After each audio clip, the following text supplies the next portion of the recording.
ലോകകപ്പ് football big screen പ്രദർശനമൊരുക്കി Kunnamkulam നഗരസഭ. ആവേശം അലകടലാക്കി പ്രവചന മത്സരവും സംഘടിപ്പിച്ചു.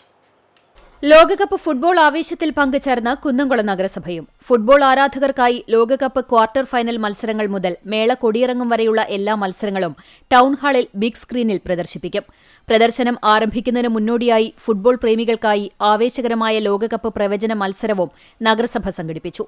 ലോകകപ്പ് നേടുന്ന ടീം ഏത്, ഗോൾഡൻ ബൂട്ട് ആര് നേടും, ഗോൾഡൻ ഗ്ലൗസ് ആര് നേടും എന്നീ 3 ചോദ്യങ്ങളാണ് പ്രവചന മത്സരത്തിൽ ഉൾപ്പെടുത്തിയിട്ടുള്ളത്. ടൗൺഹാളിൽ പ്രത്യേകം സജ്ജമാക്കിയ ബോക്സിൽ ആരാധകർ തങ്ങളുടെ ഉത്തരങ്ങൾ രേഖപ്പെടുത്തിയ കൂപ്പണുകൾ നിക്ഷേപിച്ചു. മത്സരങ്ങളിൽ കൃത്യമായി പ്രവചിക്കുന്ന ഭാഗ്യശാലികളായ വിജയികൾക്ക് നഗരസഭയുടെ വകയായി ആകർഷകമായ സമ്മാനങ്ങൾ നൽകും. പ്രവചന മത്സരത്തിന്റെ ഉദ്ഘാടനം നഗരസഭാ vice chairman P. G. Jayaprakash നിർവഹിച്ചു.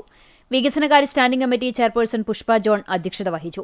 ആരോഗ്യ standing committee chairperson Misha Sebastian, പൊതുമരാമത്ത് standing committee chairperson T Somasekharan, വിദ്യാഭ്യാസ standing committee chairperson Arsha Jiju, കൌൺസിലർമാരായ ഷാജി ആലിക്കൽ, ഷജീഷ് കില്ലപ്പൻ, ഷനോഫ് എന്നിവരും പങ്കെടുത്തു.